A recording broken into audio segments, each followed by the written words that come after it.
5 seconds. Start. தலைவர் அவர்களே, மின் வாரிய நிதிநிலை அறிக்கையின் மீது என் கருத்துக்களை சொல்ல விரும்புகின்றேன்.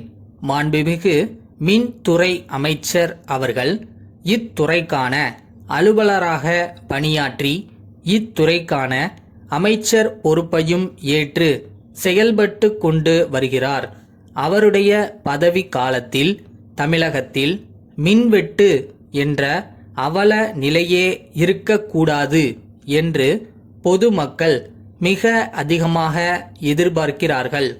இயற்கை சூழ்நிலை காரணமாக நமக்கு ஏற்படுகிற மின்வெட்டு என்ற அவல நிலையை தவிர்க்க நாம் மாற்று ஏற்பாடுகளை பரிசீலனை செய்ய வேண்டிய கட்டாயத்தில் இருக்கிறோம் என்பதை மறந்துவிட முடியாது. நமது மாநிலம் பருவமழையையே நம்பியிருக்கும் மாநிலம். பருவமழையால் அடிக்கடி ஏமாற்றப்பட்டு வருகிற மாநிலம் நமது மாநிலம். எனவே இயற்கையின் நுட்பமான இந்த நிலையை அடிப்படையாக வைத்து மின்வெட்டு இனி இல்லாத வகையில் மாற்று ஏற்பாடுகளை நாம் பரிசீலனை செய்து மின் தட்டுப்பாட்டை நிரந்தரமாகவே போக்க தக்க நடவடிக்கைகளை மேற்கொள்ள வேண்டும். இதற்கான மாற்று ஏற்பாடுகளை குறித்து பல்வேறு கருத்துக்கள் சொல்லப்பட்டு வருகின்றன. ஏற்கனவே நாம் அனல் மின்சக்தி மூலம் மின் பற்றாக்குறையை சரிப்படுத்தி கொண்டிருக்கிறோம். அதே சமயத்தில் அணுசக்தியை எந்த அளவுக்கு பயன்படுத்தி நாம் மின் சக்தியை உற்பத்தி செய்ய முடியும் என்பதையும் ஆராய்ந்து கொண்டிருக்கிறோம் என்பதும் உண்மை.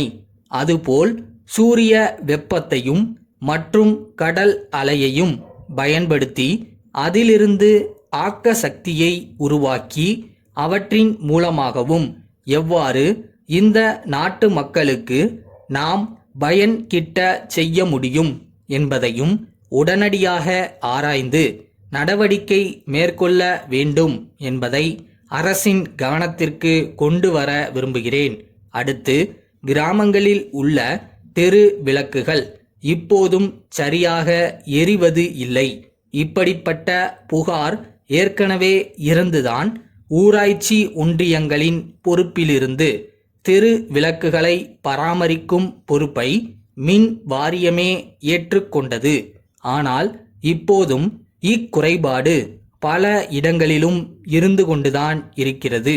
மாவட்ட வளர்ச்சி மன்ற கூட்டங்களில் இக்குறைபாடு பரவலாக சொல்லப்படுவது தற்போது வழக்கமாகிவிட்டது. இந்த நிலைக்கு மின் வாரியம் ஆளாகக்கூடாது என்பதுதான் என்னுடைய கருத்தாகும். அடுத்து, குடிசைகளுக்கு ஒரு விளக்கு திட்டம் என்பது இந்த அரசின் சிறந்த ஒரு திட்டமாகும். இத்திட்டத்தின் மூலமாக ஏழை எளிய மக்களுக்கு மின் வசதியை உருவாக்கி தரும் நிலை ஏற்பட்டு இருக்கிறது.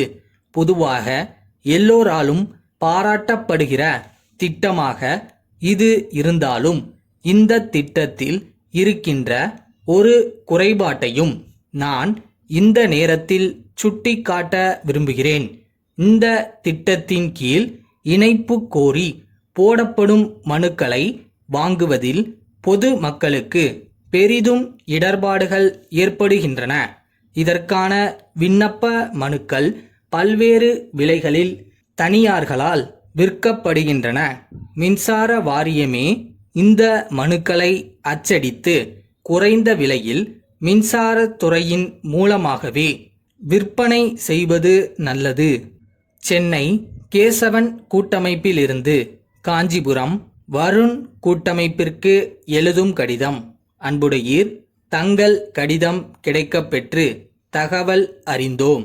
நாங்கள் அனுப்பிய நிலத்தடி நீர் இறைக்கும் மோட்டார் பம்பு செட்டுகளில் 4 சரியாக இயங்கவில்லை என்று தெரிவித்திருக்கிறீர்கள். நாங்கள் அவை எல்லாவற்றையும் அனுப்பும் முன்பு இயந்திர வல்லுநர்களை கொண்டு பரிசோதனை செய்து சரிபார்த்துத்தான் அனுப்பினோம். இதுதான் எங்கள் வழக்கம். எனினும் கோளாறுகள் இருப்பதாக சொல்லியிருப்பதால் எங்கள் இயந்திர வல்லுநரை உடனே அனுப்பி ஆய்வு செய்ய சொல்கிறோம். கோளாறுகள் இருந்தால் அவற்றை பழுது பார்த்து அவர் ஆவன செய்வார். இருப்பினும் அவை திருப்திகரமாக இயங்காவிட்டால் அவற்றை நாங்கள் திருப்பி எடுத்துக்கொண்டு அவற்றுக்கு பதிலாக வேறு புதிய பம்பு செட்டுகளை வழங்க நாங்கள் தயாராக உள்ளோம். எங்களிடம் இப்போது சுகுணா பம்பு செட்டுகள் விற்பனைக்கு உள்ளன. தேவைப்படும் போது நீங்கள் விரும்பினால் அவற்றை பெற்றுக்கொள்ளலாம். ஏற்கனவே நாங்கள் அனுப்பிய சரக்குகளுக்கான கிரயத்துக்கு தாங்கள் விரைவில் ஒரு காசோலை அனுப்புவீர்கள் என்று எதிர்பார்க்கிறோம். எங்கள் மேன்மையான சேவை தொடர்ந்து நீடிக்கும். தங்கள் நம்பிக்கையுள்ள